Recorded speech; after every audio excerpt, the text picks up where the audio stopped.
out the weak from who you've been. Can you win this war you're in?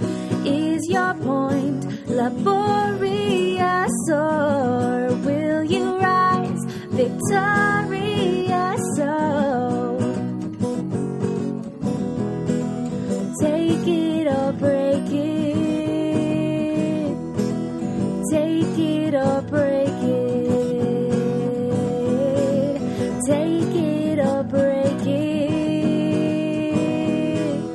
Earn your throne. Hi.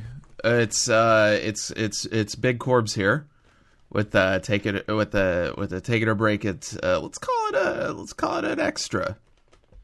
I guess, I don't know. Anyway, John's here. Hey, John. A burst appendix. A what?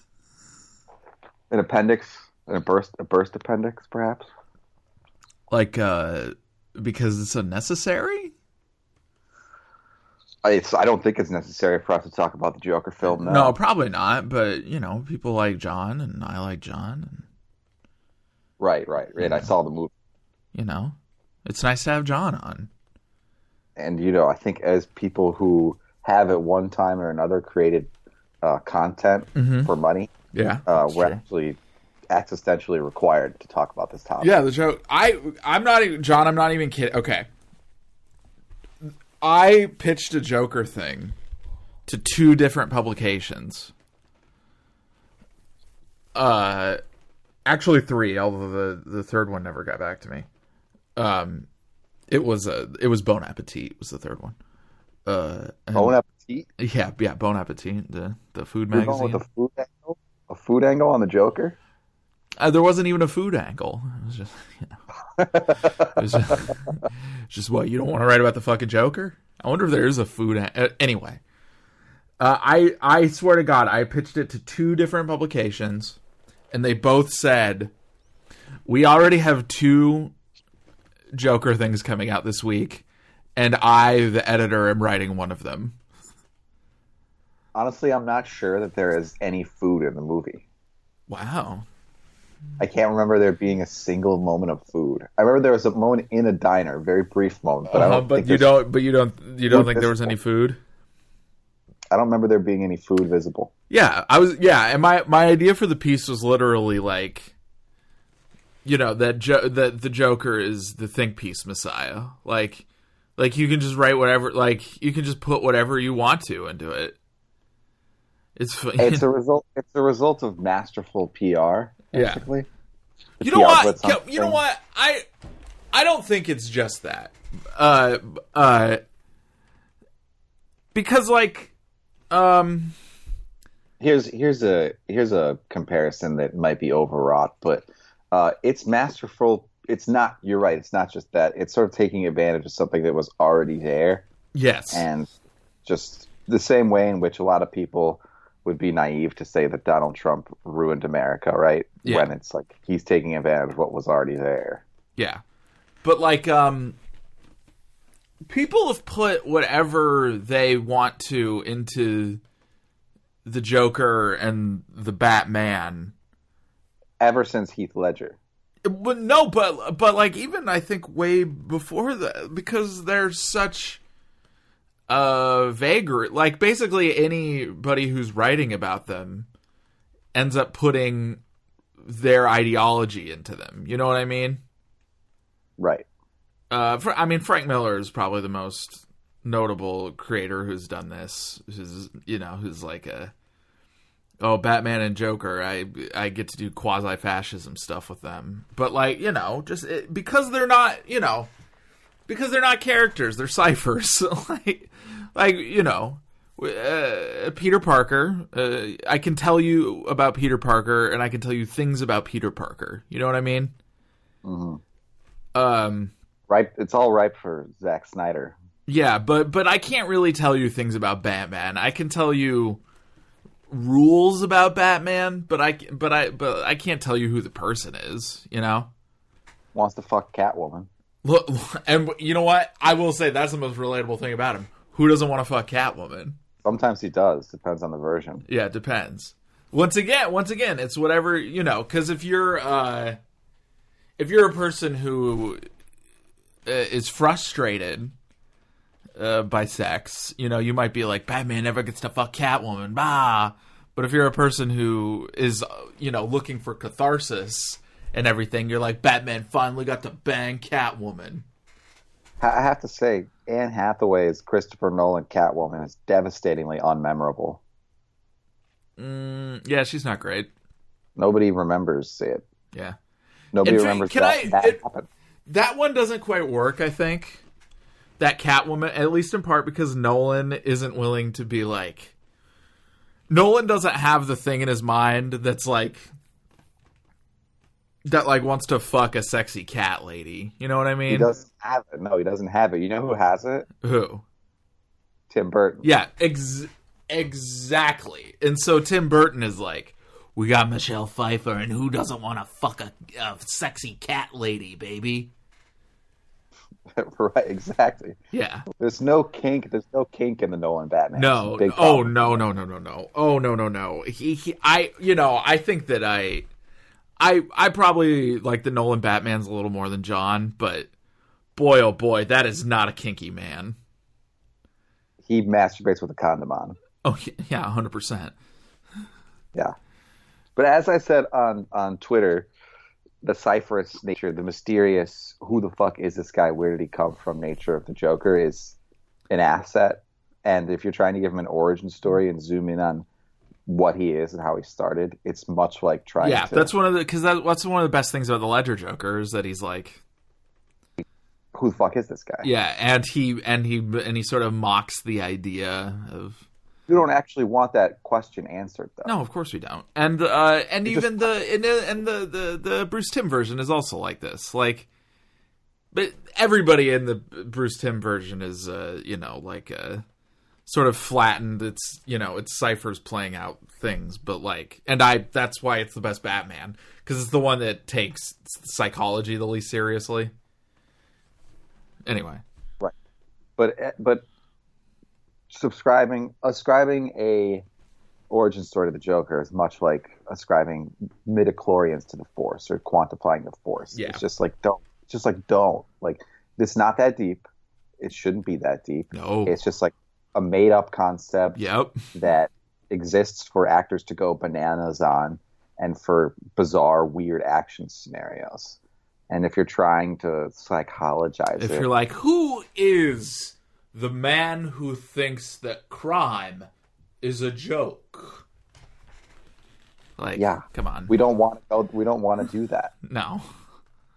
We truly don't. And note who was originally involved with this project and decided it wasn't a good enough subject to explore. And it's the filmmaker who Todd Phillips owes the most to. And it's Martin Scorsese, right? Like, Scorsese decided not to do this because he probably thought about it for a day and realized... And was like, I'm not that stupid. I'm not dumb. But, I mean, Todd Phillips is pretty dumb. And a lot of the things that he does... I mean, that's just objectively true, right? He makes dumb movies with dumb, big, like, frat laughs in them. That's just what he does. Yeah.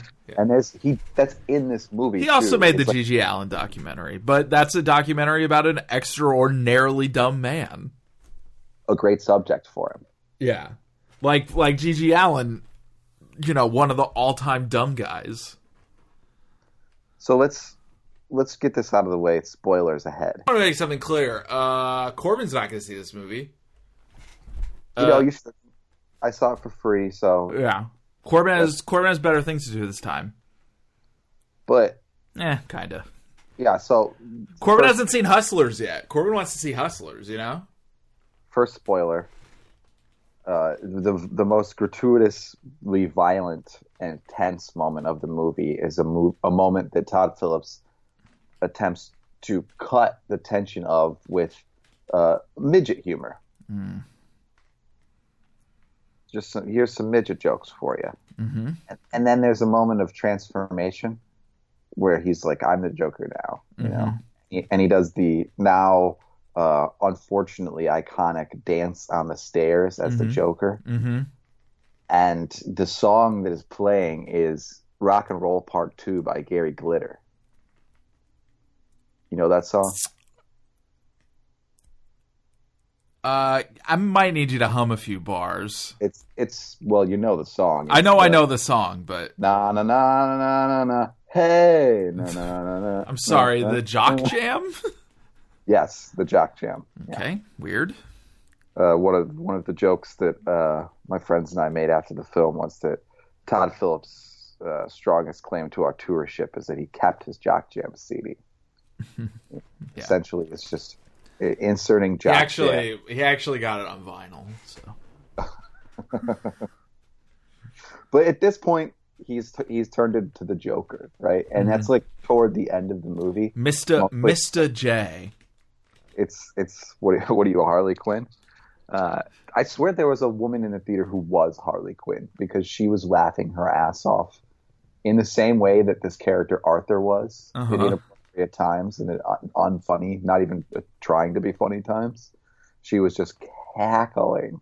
We were like, what is with this? Who is this woman? What is with it? Who is this lady? There's all sorts of fake, deep, like Tumblr-style truisms about mental illness going on throughout, though. But there's no actual clinical understanding of mental illness that goes into the making of this movie. Come on, of course not. There's just delusions, though. So he imagines an entire relationship with Zazie Beetz' character, who they reveal that later in a Fight Club kind of way, like it was all a dream. Oh, are you fucking kidding me? No, I'm not kidding you. But here's the thing: oh God! Up until that reveal, the situation was actually worse than you thought it was, and the reveal was really bad. But before the reveal, you're just like, this is manic pixie dream girl shit, because this character is not developed at all, and just is in love with this dude for no reason whatsoever, even though she's way out of his league. And she's going to his tragically horrible stand-up sets and still wanting to hang out with him. And I'm like, this doesn't make any fucking sense. And this character has not been developed whatsoever. And then they're like, well, it was actually a dream. And I'm like, oh my God, fuck I'm sorry, this. What? She wasn't real at all? She was real, but she wasn't hanging out with him. She just lived down the hall from him. And then he ends up just going into her apartment after a weird long day, but she comes in and she's like, who are you? What are you doing here? And then and then he revisualizes all his moments with her, and she just disappears from them, and he realizes she was never there. Do they do the montage so she's in them and then she's sort of there's a dissolve effect? There's kind of a dissolve effect. Is there actually a dissolve effect? I was joking. Not a dissolve effect. She just is in the frame and then out of it. It's like a snap. Okay. But yeah. All right. Congrats to Todd Phillips on managing to restrain himself from doing a dissolve effect in that moment. We're proud of you, Todd. Yeah, way to go. Restraint. Yeah, so that happens, and then he gets cut off of his therapy and medication. Damn. Austerity, baby. Reagan. That was the Jacobin take. Right. That was damn, this movie's about Reagan. Because once again, you can get anything you want out of it. It doesn't honestly, the movie's not really about anything because it's not good enough to, be about anything. But no, but everything's about what once again, the Joker is just whatever you want the Joker to be. If you're if you're a Republican, the Joker is damn Obama. If you're me or you, the Joker is Donald Trump.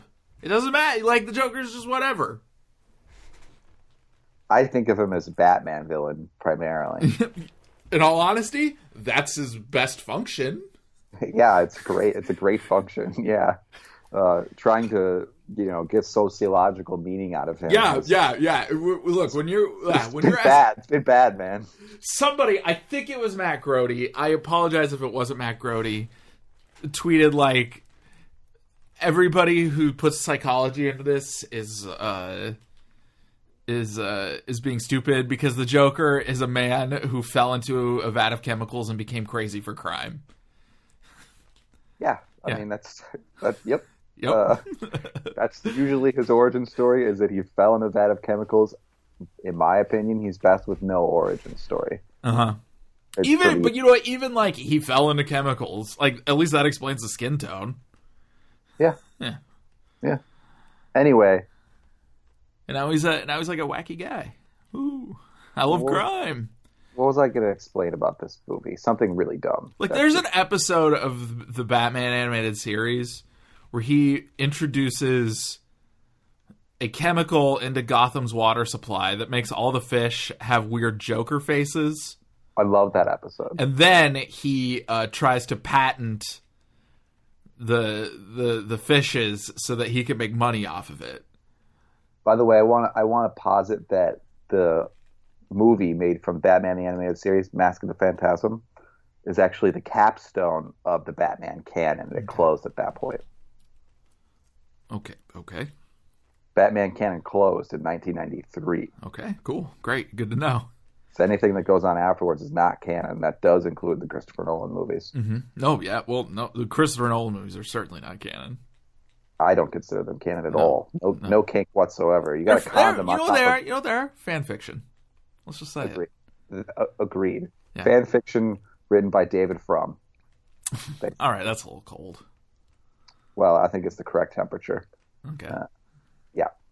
I'm trying to remember. Oh yeah. So after he gets off of his meds. Okay. Are we telling the movie in order right now? Just let me do this. Okay, go ahead. And then he starts to realize things about his mom, right? He lives with his mom. He's very sweet to her, actually. She's clearly washed as fuck and dying, though. And she keeps on throughout the movie being like, yo, you got to mail this letter to Thomas Wayne. She's obsessed with Thomas Wayne, who's running for mayor and who's a fucking bastard or something. Thomas Wayne is Bruce's father. Is that the idea? Correct. And so she used to work for him, and he starts to find out. He starts to open her letters that she's trying to send to him and read them, and she believes that she fucked him and that the Joker is Thomas Wayne's son, basically. Oh my god. Yeah. And then as he's getting off his meds and realizing that his relationship was a delusion, he goes to Wayne Manor and meets little Brucey and is fucking with him through the gates. He's doing literal clown stuff because Arthur's character is a professional, a low rent professional clown, a Bob Silverman type. Oh, well, no, he's a lot worse than Bob. I want to apologize. I want to apologize to Bob. I know that this is a hard time for his people. He loses his clown job though after a gun falls out of his pocket when he's at a children's hospital. Yeah, well, in fairness. And he was kind of framed on that front by one of the other clowns who doesn't like him. What? Get the fuck out of here. I swear, I'm not making this up. And so at Wayne Manor, he's sort of fucking with little Brucey. And he's like, hey there, little Brucey, you're my brother or whatever. And then Thomas, or Alfred, I guess, is sort of leave this young boy alone. Get out of here. And he's like, my mother is Penny Fleck. And he's like, she's a deranged woman. She doesn't think what's true is true. And then there's all these clown riots going on because he kills 3 dudes on the train, basically. What? He kills 3 Wall Street dudes on the train one night because they're harassing. Oh, they're harassing him? They're harassing a woman, and he's like, "Hey, leave her alone." They're like, "What's up with you?" So the Joker's a vigilante. They're like, "What's up with you, you fucking loser?" And they start harassing him, and then he pulls out the gun, and he's like, "Bang, bang, bang!" He gets them all. And and you are standing up in your seat. You're like, "Woo, yeah, execute all these Wall Street scum." No, that's not what I was doing. Okay. I can't believe they did that to Adam Newman. He then becomes this mysterious celebrity clown killer, but this mass movement of people wearing clown masks and being like "fuck the rich" just starts. It's very underdeveloped. It's very God, this movie's so dumb. Okay, it's really dumb. And then all these points... we need to pause for a second. So we're back to the Joker being literally whatever you want him to be. It feels like maybe Todd Phillips is making the Joker into 20 things that he wants it to be. Yeah, really dumb, dude. Okay. Really, really dumb. Cool, great. Go ahead. And so all these plot points are kind of converging, and he goes to the mental Arkham Asylum or whatever to try to get his mother's file to see, like, if it's true that he's Thomas Wayne's son or whatever. Mm-hmm. Which you never really find. You never really are sure either way because, you know, Thomas Wayne is framed as such a bastard asshole that, like, he could have just, you know, forged documents and stuff, even if he was his son, right? Mm-hmm. But so he goes there. There's like the most stupid waste of a terrific actor, Brian Tyree Henry, who's in the movie for about 3 minutes. Mm-hmm. He's just the guy who works at Arkham, who, like, the Joker steals the file from. He's not supposed to give it to him. He just rips it out of his hands and like runs down the hall and reads the file. And then, and trust me, it gets worse. He starts like having these sudden flashbacks of being abused as a child by all of his mom's different boyfriends. And it's like, oh, now I understand why I am the way I am. Literally, like an epiphanic flashback that escalates the plot. Like a Link in Breath of the Wild found one of those gold spots. I don't know. You haven't played Breath of the Wild, so yeah, no. I got the Goose game. Oh, it's a great game. Yeah, I played it a little bit yesterday. Anyway, this epiphanic flashback sort of launches us into the climax where all these plot points are converging, and there's like all these rich people going to watch Charlie Chaplin movies at some fancy theater or whatever, and a clown riot's going on right outside there. Oh my god! And Can I ask a question? Yeah. Is there a reason they're going to Charlie Chaplin movies? No, I think it's just convenient for Todd Phillips. Okay. I mean, like, no, you know, I like Charlie Chaplin movies and everything. Don't get me wrong, but there's a lot of deranged, clownish dancing from Joaquin Phoenix in this movie. Go figure. And I think this. You know what? I'll give the movie this. The Joker is a deranged clown. That's for sure. No way around that. And so he sneaks into this building entirely too easily. Like, so what building is this? Is this where all the rich people are watching Charlie Chaplin movies? Yeah, and then he just like waits in the bathroom until Thomas Wayne gets in there, and he's like, "I'm your son" or whatever, and he's like, "Stay away from little Bruce," and he like punches him in the face, and then he like really just, you know, he's been obsessed with this. Ask a question: does he actually say "stay away from little Bruce"? No, he says "stay away from my son." Okay. He's like, "You go near my son again, I'll fucking kill you." Punches him in the face, and then he gets booked to go on Robert De Niro's character's late night talk show. Big question: how does this happen? Well, so somebody had filmed him doing his terrible stand up. Okay. And they used it on the program as like hey, look at this loser. Yeah. And so they brought him on to just sort of shit on him. Can I say so? This movie takes place ostensibly in the 80s, right? Yeah. Somebody must realize that that's like a 2014 thing to happen, right? I don't know. You know about the history of David Letterman and Harvey Pekar? No, I do, but that's different because Harvey was a writer. Yeah, he actually had like a public presence. Yeah. Like there was a reason for Harvey to go on Letterman's show. Whereas this is more of a bagel boss situation. Yeah, but people in the 80s didn't have cameras with them everywhere. No, things didn't go viral like that. Even if it was used on a TV show segment, people don't get me wrong. Like I know about some of the guys Letterman had on, but like, you know, that part of the plot is just, you know, it's not period specific. Anyway, I might be picking nits here. Go ahead. Yeah, a bit of a pick of a nit. Yeah. But that's fair. In any event, he gets called on to be on this show. Robert De Niro's producer on the show is played by Mark Maron for some fucking reason. You know what? I like that. That's fun. But this is when he shows up in full Joker regalia. He's got like, you know, the full. Has he had his Joker conversion yet? Yeah, it's happened. He's killed someone. He's killed multiple people. And he danced on the stairs. He has. He dances on the stairs, like on the way to the show, basically. Ugh, but these cops are chasing him because they're pretty sure that he did the subway murders. But somehow, you know what happens is there's like a big clown riot summit going on at the same time, and he's able to just like get lost in the mix of all these people wearing clown masks. And the clowns kill the cops that are chasing him. What? Everyone's a clown now. At this point, basically. Everyone's a murderous clown now, though. Yes, basically. Yes. Like everyone's a clown now. Corbin can accept that. Yeah, but everyone's like, yeah, we all do clown murders now because of the clown murderer.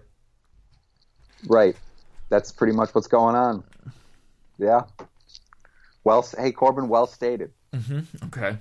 But so he goes on. So there's people who find this movie convincing, huh? I guess so. I was like, man, what are they? They must have really buttered up those people at that Italian film festival. Yeah, because a bunch of people were like, I mean, in fairness, in Europe, clown riot murders happen all the time. Well, I was just thinking, they raised the price of gas in Europe. Next thing you know, there's like 1,000 clowns in the street.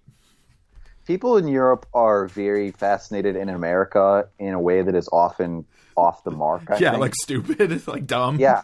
It's like, wow, what a fascinating petri dish America is. And it's like, well, yes, but this movie isn't showing how. Yeah, another movie that would have gotten a standing ovation at the Venice Film Festival is just a lengthy montage of Americans eating corn dogs. Yeah, they're like, oh, wow! This is what they are like! With a corn dog, yes. This movie was so bad, dude. So he gets to the late night talk show, and this scene where he goes on and De Niro's character is like interviewing him is the dumbest fucking scene I've ever seen. And it's like the thesis moment of the movie, and here's the thesis of the movie. Are you ready for it? I can't wait. We live in a society. Okay. It's basically like a National Review column, and he's just like, no one's nice anymore, no one's civil. And De Niro's lines are so bad. I've never seen De Niro look like this bad of an actor because the material he has to work with, he's just like concerned scolding the Joker. Is so he just says, bad. Joker, you need to embrace liberal society. I wish it was that good. Robert DeBrooks. David Brooks, Eero. That wouldn't work. Yeah, come on, man. Yeah, my apologies. So the Joker keeps trying to tell these knock jokes during this increasingly serious exchange, and it ends with him being like, "Knock. He's like, he tells some other joke. It's not even a knock joke, and he's like, "Well, what do you get when you cross this with that?" And it's like some stupid explanation of society, and then he's like, you get what you deserve, and he pulls out his gun and just shoots Robert De Niro in the face like 5 times. And he like walks up to the camera and he's like, I'm here for you, Gotham, or whatever. And then he just like runs out into the streets, and there's all these clowns just destroying everything. They're like killing cops and stuff. He gets arrested, but 2 clowns who have hijacked an ambulance like crash into the cop car and bust him out of the cop car. And then he's just like dancing on the roof of a cop car, and all these like clowns around him are like, we fucking love you, Joker, baby. And yeah, I mean, like, it's a pretty good movie. Oh, is that the end of the movie? Well, there's one more scene after that where he's in Arkham. He's been caught again. And then he like just starts laughing hysterically during the middle of this like therapy session, basically. And woman's like, what are you laughing about? And he's like, it's a joke. And she's like, what's the joke? And he's like, you wouldn't get it. And then like the next frame is of him running out of the room with like his feet covered in blood. You have to assume he killed her. And then it ends on that. So, hey John, I gotta say, went into this thinking that it couldn't be that dumb. It was a lot dumber than I thought it would be, honestly. Like, because my perception of this the whole time was that it was sort of like a Scorsese ripoff, which it is. It is, right? Well, I don't even think it's that Pardon good. me. Paul Schrader ripoff, but also it's especially not that good. Right. But it sounds like, first off, that there's some weird Batman shit. Mm-hmm. Dumb. And it also sounds like there's a part of the movie where everybody becomes a murderous clown. All that is true. Mm-hmm. Yeah. Whew. There's the use of music, I have to say, is horrible in this movie. First of all, wait. There's an exception to that. The score, which is used a lot, is actually quite good. It's a good score. Okay. Aesthetically and visually, it's pretty good. The lighting is good. The framing is good. The colors are good. Mm-hmm. I wouldn't say that it gets so, like, the creation of the world doesn't get so grungy that it's like it really gave me that much of a Gotham feel, and it's not quite at like the cyberpunk level, but it was like, all right, okay, like I'll give you some points for this, B-, you know. Uh-huh. The score I would actually give an A. It's a good score, but there's the score, and then there's the choices of popular music. The choices of popular music are fucking abysmal. What do we got? It's just where is my mind? Well, oh god, that would be better than what it is, honestly. All right, go ahead. Let's hear it. It's all these like old-fashioned sort of pop songs.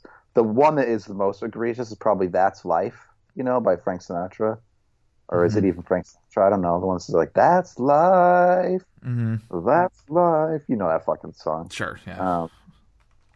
So there's a moment where that song is playing. It's not playing in the world of the movie. It's playing in a score kind of way on like, you know, post-production kind of way. Yeah. But despite this, the Joker is mouthing the lyrics along to it. Oh my god. And it's like zoomed in on his, like deep on his face, and he's like, "That's life."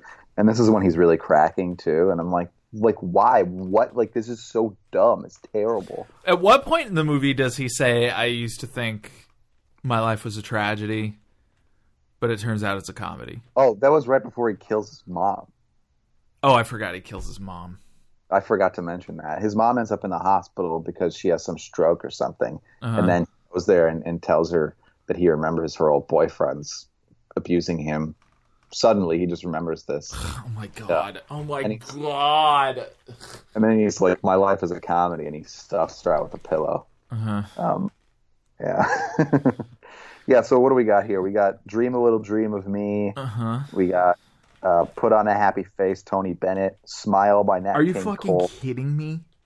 No, I'm not. I'm not kidding. Put on a Happy Face is in this movie. Yep, "I Put a Spell on You" by Nina Simone. Hey, you know what? That one's fine. That one's fine. It's not great. It's fine. There's a lot of of context do they use it in? Do you remember? No, I can't. I'm just looking at a list right now. Okay. The "Send in the Clowns" is of course used. You know when that happens, they don't actually play the song. It's one of the Wall Street guys who's harassing him on the train is singing "Send in the Clowns" to him before he kills him. Okay. Why? Yeah. Why? Did he seem like a Sondheim guy? Sondheim, Wall Street, Reagan, bro. Yeah. Sure. You know, those fucking 80s guys, you know, with their cocaine and their money and going to see Company again.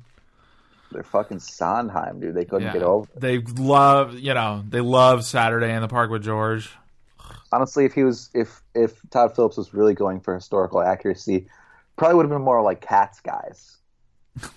They would have sang "Memory" and then early Joker 80s, beat him too up. much money, too much cocaine. I think they're into Cats. Oh no, I mean, look, Cats is the most cocaine musical that's ever existed. I mean, it's basically if you just took cocaine and turned it into a story. Yeah, it was like every cat has 9 lives, and they're trying to get an extra life. Blah! Yep. Yeah, so I don't know. What else do you want to know about this Joker movie? I covered most of the bases. Okay, cool. I don't know if I have anything else. Does he end up murdering the lady? Oh, Zazie Beetz? Yeah. Unclear. Great. Cool. I had some of my friends were like, he killed her, and I was like, oh, I don't know. There was a debate about it. It was never clear. Okay. Yeah. Well, I'm glad that he might not have murdered the woman. That's good. So, do you think it's about anything? I told you the thesis of the movie is we live in a society. Okay. So no. No, I know I don't. Okay. Do you think that... Okay, so there's a lot of think piecing about the damn Joker. Yeah. Do you think that the movie is inviting those things, or do you think it's just saying we live in a society and just whatever anybody thinks is getting attached to that? I think it's all PR blitz. I don't think that the movie itself is... Yeah, no. I don't think there's anything going on in the movie that's that ideological. No. Okay. Yeah. Okay, cool. Nothing to be learned from it, really. It's just a dumb movie. I can't believe that everybody turns into a clown. And yeah, that is maybe the worst aspect from a writing perspective. I mean, I just like the rush of flashbacks. Because once again, when I heard about it, I was like, oh, this sounds like a Paul Schrader ripoff that they're making because there's an IP you can attach to it, which is so dumb. Well, the whole thing with Todd Phillips being in the press and being like, well, I have to do this now because it's too hard to make comedies in woke culture. Bullshit. Like, people can still be funny. It's not really true at all. Also, you're never really funny in the first place. I like that. I think The Hangover is a good movie. But so he is very clearly... I said that, and I almost immediately was like, if somebody said to me, Corbin, do you want to watch The Hangover? I'd be like, no. Definitely not, no. But it's very clear that he's jumping on two gravy trains at once, right? Mm-hmm. Because there's the franchise superhero shit, which is the most reliable form of money in Hollywood these days, right? Mm-hmm. And then there's the I'm being victimized by wokeness train, which is like another very reliable market. If you say you're being victimized by wokeness on a large platform, there's a bunch of people who are going to come to watch your shit and support you because people like that shit, right? So he knows what he's doing in that regard. He doesn't know what he's doing in terms of telling a story and making a good movie, that's for sure. Damn. Got him. Pauline but Kael. In terms of working the industry, he's masterful. He's been hustling us all. What if this movie was about Ant-Man? About Ant-Man? Yeah. What if Ant-Man got small and beat up Wall Street guys, and then the streets were just flooded with guys dressed like Ant-Man? I have no answer for that question. Or who's another villain we could use? Everybody shaves their head bald, and they're all Lex Luthor now. Damn. What? Oh, whew, wow, Corbin, you went there. Holy fuck. Oh, everyone's the Green Goblin now. Don't want it. I can't think of any other super villains right now. Oh, everybody's damn Thanos. That would actually make Joker a better movie if instead of those guys dressing like clowns. If it was the same movie, but instead of them dressing like clowns, they all dress like Thanos. Yeah, I guess. They all had gold gloves on. And I don't think this exercise you're engaging in, without my help, by the way, is... Hey, audience. If you don't like this bit, just know that this isn't John's fault. Yeah, no, it's not. Yeah. I'm not into it. If somebody wants to watch a movie about a unstable guy confronting a disintegrating society, what should they watch instead? Just like any of the things it's trying to rip off. Yeah. You got, First Reformed was released like last year. You can. Yeah, First Reformed, King of Comedy, Taxi That's Driver. the other. Okay, that's the other thing about it is that it has a lot of the same plot elements as King of Comedy in a way that's really shameless. Yeah, there was less of that than I was expecting. Okay. thank God, but yes, there was some of that. Okay. And it was definitely shameless.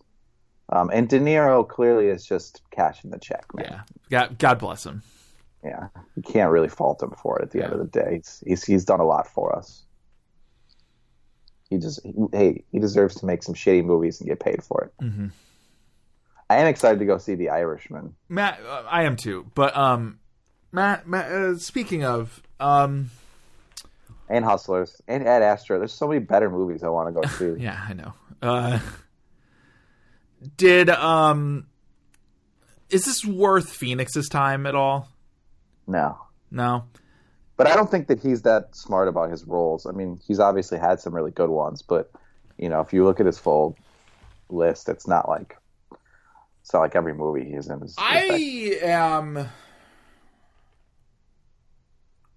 I honestly think that this movie was so dumb that I don't know how seriously I'm going to be able to take him, even in movies where I previously loved him. Yeah, because it's hard to see him do this and think because he has stopped doing stuff that isn't a passion project, more or less, right?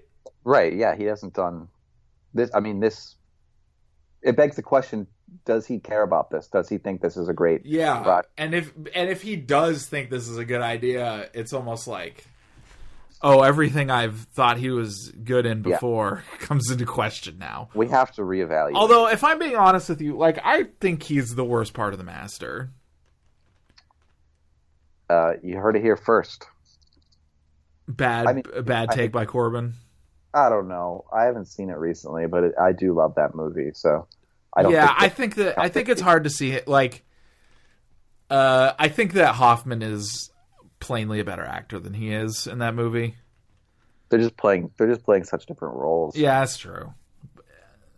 I guess he's good in Inherent Vice, but that's also a real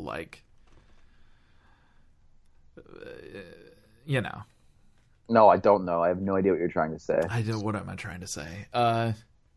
It's an awesome movie. Yeah, it's an awesome movie. I think he's good, but not great in it. That's fair. I mean, he has to be more of the, he has to be more of the Rock in that one. Yeah, I think solid. I think that it's hard to imagine the movie without him playing that role, but also I'm not totally sure that somebody else couldn't have done it. Somebody else could have done it. Yeah, that's for sure. Yeah. Can't disagree with you there. Yeah, but it's hard not to see this Joker movie and think this is what you think is good.